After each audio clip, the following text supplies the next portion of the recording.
চীন যেভাবে পাকিস্তানকে সমর্থন দিয়ে কাশ্মীর ভাঙার চেষ্টা করেছিল, ঠিক একইভাবে চীনের সবচেয়ে সেন্সিটিভ এরিয়া ইনার মঙ্গোলিয়াকে চীন থেকে আলাদা করার একটা ভয়ঙ্কর পরিকল্পনা তৈরি করে ফেলেছে ভারত। যার আওতায় বলতে পারেন চীনকে এক প্রকার নাকানি চুবানি খাইয়ে ছেড়েছে ভারত। কীভাবে? তো এই ম্যাপটা খুব ভালোভাবে দেখো। রাশিয়া আর চীনের মাঝখানে সবচেয়ে সেন্সিটিভ একটা দেশ রয়েছে, যার নাম হলো মঙ্গোলিয়া। দেশটার নামেই স্বাধীন হলেও বলতে পারেন এত বছর ধরে চীনের কমিউনিস্ট সরকার এদেরকে সম্পূর্ণ কন্ট্রোল করছিল। আর ভারত এখানে পাল্টা নিজেদের ঘাঁটি গেড়েছে যাতে চীনের বিরুদ্ধে বদলা নিতে পারে। যার আওতায় তড়িঘড়ি মঙ্গোলিয়ার রাষ্ট্রপতি এখন ভারতে ছুটে এসেছে এবং এখানে এমন কিছু চুক্তি হয়েছে যাকে চীন ভালোভাবে নেবেন।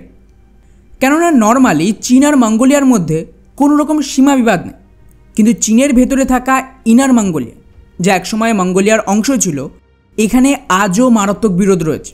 ওরা 2020 সাল থেকে চাইনিজ কালচারের বিরুদ্ধে লড়াই করছে।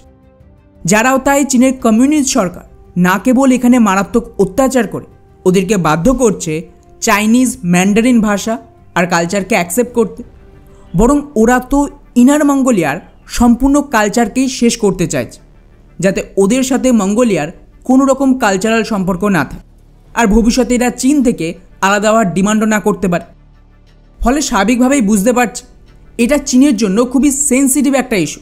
আর চীন কিছুতে মঙ্গোলিয়ার মতন দেশে এমন কিছু হতে দেবে না যাতে চীনের জন্য সেটা ভবিষ্যতে বড় থ্রেট তৈরি হয়। আর ভারত এখানেই চীনকে বাজিমাত করতে চাইছে।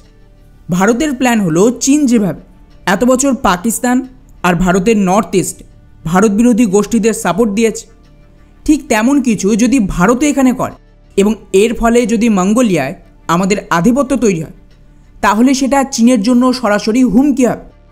কিন্তু প্রশ্ন আসছে যে এটা কিভাবে সম্ভব? মঙ্গোলিয়া ভারতের জন্য চীনের মতন দেশের সাথে বিবাদ কেন তৈরি করবে? আর সবচেয়ে বড় প্রশ্ন, এই মুহূর্তে দাঁড়িয়ে ভারত আর চীন একসাথে কাজ করছে আমেরিকার বিরুদ্ধে। এমন অবস্থায় যদি ভারত ইনার মঙ্গোলিয়াতে কিছু করার চেষ্টা করে, তাহলে সেটা নতুন করে দুই দেশের মধ্যে বিবাদ তৈরি করবে না? এই সমস্ত প্রশ্নের জবাব খোঁজার চেষ্টা করব আজকের এই ভিডিওতে। এই সমস্ত কিছু শুরু হয় 2014 সাল থেকে। ভারতের সরকার বদলের সাথে সাথে নতুন সরকার বুঝে গিয়েছিল চীন কিভাবে পাকিস্তান, বাংলাদেশ আর আমাদের আশেপাশের দেশে ভারত বিরোধী কাজ করছে।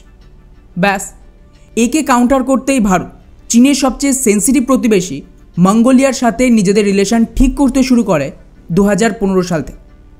এমনকি এর পরের বছর মানে 2016 সালে ভারত থেকে তিব্বতের লিডার দলাই লামাকে মঙ্গোলিয়াতেও পাঠানো হয়, যাতে ওখানকার বৌদ্ধ কালচারের মাধ্যমে একটা ভিত মজবুত করা যায়। আর স্বাভাবিকভাবেই দলাই লামা মঙ্গোলিয়াতে যাওয়ার মানেই হলো এটা চীনের জন্য সরাসরি হুমকি ছিল এবং সেই সময় চীন আর মঙ্গোলিয়ার মধ্যে পরিস্থিতি সম্পূর্ণ বিগড়ে যায়। ওরা তো মঙ্গোলিয়ার ওপর বেশ কিছু নিষেধাজ্ঞা লাগায় যাতে করে মঙ্গোলিয়ার ইকোনমি মারাত্মক ক্ষতিগ্রস্ত। কিন্তু মঙ্গোলিয়ার সরকারও পিছু হাঁটতে নারাজ ছিল। চীনের অতিরিক্ত ইন্টারফিয়ারেন্স মঙ্গোলিয়াকে বুঝিয়ে দিয়েছিল আজ নয়তো কাল চীন মঙ্গোলিয়াকেও দখল করার চেষ্টা করবে। তাই মঙ্গোলিয়ার সরকার এক নতুন নীতির আওতায় ভারতকে নিজেদের পার্টনার হিসেবে দেখতে শুরু করে। এখন মুশকিল হচ্ছে মঙ্গোলিয়া সম্পূর্ণভাবে গত 50-60 বছর ধরে চীন আর রাশিয়ার উপরেই নির্ভর করে। উদাহরণ হিসেবে যদি আমি বলি, মঙ্গোলিয়া যাতে অন্য দেশের সাথে রিলেশন তৈরি না করে, এই জন্য ওদের ইকোনমিকে চীন সম্পূর্ণ ক্যাপচার করে রেখেছে। ওদের 90% রপ্তানি যায় চীনে, মানে চীন মঙ্গোলিয়ার মূল বাজার। এমনকি মঙ্গোলিয়ার যা যা প্রয়োজন তার প্রায় 40% আসে একা চীন থেকে।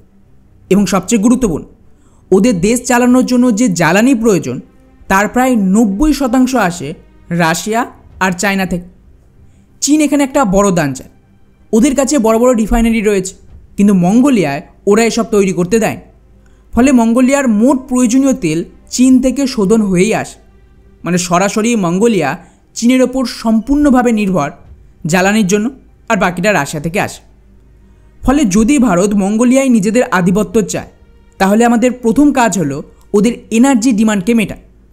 যার আওতায় রিসেন্টলি মঙ্গোলিয়ার রাষ্ট্রপতি ভারতে এসেছেন এবং এই ভিজিটে ভারত কী করে, $1.7 বিলিয়ন সাহায্য দিয়েছে যাতে মঙ্গোলিয়ার ভেতরে একটা তেল শোধনাগার তৈরি করবে ভারত। এটা কিন্তু চীনের বিরুদ্ধে ভারতের সবচেয়ে বড় মাস্টার স্ট্রোক ছিল। কেননা এত বড় সাহায্য ভারত অন্য কোনো দেশকে দেয়নি একটা প্রজেক্টের জন্য। ফলে বুঝতেই পারছেন যে এর গুরুত্ব কতটা। এই প্রজেক্টের আওতায় আগামী 2028 সালের মধ্যে ভারত মঙ্গোলিয়ায় নিজস্ব তেল শোধনাগার তৈরি করে দেবে, যেখানে গোটা দেশের 75% জ্বালানির চাহিদা মেটানো যায়, যা কিন্তু হিউজ। এখানে রাশিয়া থেকে ডিরেক্টলি তেল আমদানি করে তা দেশেই শোধন করে ওরা ব্যবহার করতে পারে। ফলে কিন্তু মঙ্গোলিয়াকে চীন থেকে নতুন করে তেল আমদানির প্রয়োজনই পড়বে না। ফলে যে মুহূর্তে দেশটার এনার্জি ডিমান্ড মিটে যাবে, চীন অনেকাংশে মঙ্গোলিয়ার ওপর থেকে কন্ট্রোল হারিয়ে ফেলবে এবং সেটা ভারতের হাতে চলে আসবে। কিন্তু এতেও একটা সমস্যা রয়েছে। সমস্যা হলো, যেই মঙ্গোলিয়া চীনের ওপর থেকে নির্ভরতা কমাবে, ওরা সীমান্তে চাপ দেবে, আর ভারত এটা খুব ভালোভাবেই জানে। এই জন্যই এখানে ভারত দ্বিতীয় দান চায়, যাতে করে মঙ্গোলিয়ার সেনাবাহিনীকে শক্তিশালী করা যায় চীনের এই হামলার বিরুদ্ধে। খবর অনুযায়ী প্রধানমন্ত্রী মোদী ঘোষণা দিয়েছে, ভারত প্রথমবার মঙ্গোলিয়ার রাজধানীতে একজন স্থায়ী প্রতিরক্ষা সংযুক্ত পাঠাবে। ওনার কাজ হবে মঙ্গোলিয়ার সেনাবাহিনীর প্রয়োজনকে স্টাডি করা, আর সেই অনুযায়ী মঙ্গোলিয়াকে ভারতীয় হাতিয়ার অফার করা। সেম কাজ ভারত অলরেডি আর্মেনিয়া আর অন্যান্য দেশে করেছে। অর্থাৎ এর মানে দাঁড়াচ্ছে, ভারত থেকে ভারী মাত্রায় হাতিয়ার রপ্তানি করা হবে এবার মঙ্গোলিয়াতে। এছাড়াও দুই দেশের মধ্যে ডিফেন্স চুক্তি হয়েছে, যার আওতায় নোম্যাডিক এলিফ্যান্ট নামক মহড়ার নামে দুই দেশের মধ্যে প্রতি বছর যুদ্ধাভ্যাসকে আরও অ্যাডভান্স করা হবে, যা অলরেডি শুরু হয়ে গেছে। ভারতীয় ফোর্স আলাদা করে মঙ্গোলিয়ার সেনাবাহিনীকে ট্রেনিং দেবে, যাতে চাইনিজ সীমান্তে ওরা শক্তিশালী হতে পারে, এবং ওদের সাথে বেশ কিছু ডিফেন্স টেকনোলজি শেয়ারের কথাও বলা হয়েছে। মূলত সাইবার অ্যাটাক সবচেয়ে বড় হুমকি চীন থেকে। তাই মঙ্গোলিয়ার ভেতরেই ভারত প্রথমবার সাইবার নিরাপত্তা প্রশিক্ষণ কেন্দ্র তৈরি করছে, এবং এখানে মঙ্গোলিয়ার পুরো সেনাকে আলাদা করে ট্রেনিং দেওয়া হবে। অর্থাৎ বেসিক্যালি ট্রেনিং থেকে শুরু করে হাতিয়ার বিক্রি, সাইবার অ্যাটাক সব কিছুই ভারত করে দেবে। আর শুধু তাই না, এখানে ভারতেরও একটা দারুণ ফায়দা।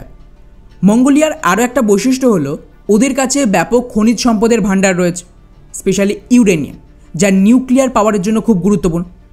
এখানেও চীনের নজর রয়েছে।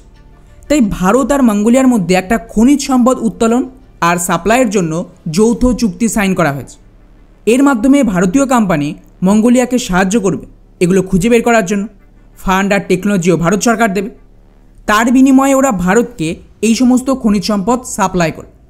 এতে আমাদের যে ওভারঅল নির্ভরতা, সেটা চীন আর পশ্চিমা দেশগুলোর ওপর অনেকটাই কমতে পারে। খবর অনুযায়ী এখানে নিউক্লিয়ারের জন্য মঙ্গোলিয়ায় ইউরেনিয়াম থেকে শুরু করে সেমিকন্ডাক্টরের জন্য রেয়ার আর্থ এলিমেন্টস, ইস্পাত শিল্পের জন্য কোকিং কয়লা, আর তার সাথেই বাকি ইন্ডাস্ট্রির জন্য তামা, সোনা, লোহা আর জিঙ্কের মতন খনিজের ভাণ্ডার আছে, যার অ্যাক্সেস ভারত পাবে। আর অলরেডি এর জন্য ভারত আর রাশিয়ার মধ্যে তো একটা চুক্তি আছে, ভ্লাদিভস্তক চেন্নাই করিডোর নামে।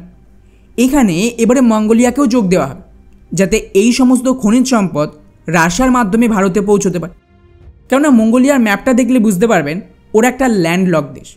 চীন ছাড়া একমাত্র রাশিয়ার সাথেই ওদের সীমানা রয়েছে। এছাড়াও দেশটাতে বৌদ্ধ ধর্মের মাধ্যমে ভারত কিন্তু নিজেদের গোড়াকে আরও বেশি মজবুত করছে, যাকে আপনি বুদ্ধার ডিপ্লোমেসি বলতে পারেন। এটা ভারত থাইল্যান্ডের মতন দেশেও করেছে।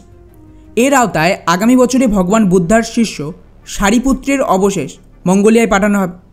ও দেশের মনাস্ট্রিতে সংস্কৃতের শিক্ষক পাঠিয়ে ভারতের নালন্দা আর গন্ধানের মধ্যে একটা সংযোগ তৈরি করা হয়, যাতে করে ভারতীয় কালচারকে আরও বেশি শক্তিশালী করা যায়।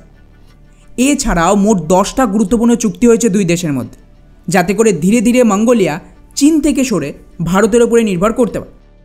ফলে স্বাভাবিকভাবে যত ওখানে আমাদের আধিপত্য তৈরি হবে, তত কিন্তু চীনের ওপরে চাপ বাড়বে। যার দরুন প্রধানমন্ত্রী মোদী তো খোলাখুলি এমন বয়ান দিয়েছে, যা চীনের জন্য স্পষ্ট ইঙ্গিত ছিল। পিএম মোদী দাবি করে, আমাদের সাথে মঙ্গোলিয়ার কোনো সীমান্ত নেই, কিন্তু তাও আমরা মঙ্গোলিয়াকে আমাদের প্রতিবেশী মানি। তো বুঝতেই পারছেন যে এই বয়ানটা কিসের ইঙ্গিত ছিল বা কাকে উদ্দেশ্য করে। ফলে ওদের আর্থিক সাহায্য থেকে শুরু করে বিনামূল্যে ভিসা দেওয়া হোক, বা দেশটার এনার্জি ডিমান্ড মেটানো থেকে শুরু করে খনিজ সম্পদ তৈরি, দেশের পুরনো কালচারকে পুনরুদ্ধার করে নিজেদের সফট পাওয়ার তৈরি, এমনকি মঙ্গোলিয়ার ডিজিটাল রেভলিউশনের সাহায্য, সামরিক সাহায্য, এবং সবচেয়ে গুরুত্বপূর্ণ এডুকেশন সেক্টরে সাহায্য করে সম্পূর্ণ চীনের প্রভাবকে শেষ করছে ভারত, যা ভারতের গভীর পরিকল্পনার গুরুত্বপূর্ণ অংশ বলতে পারে।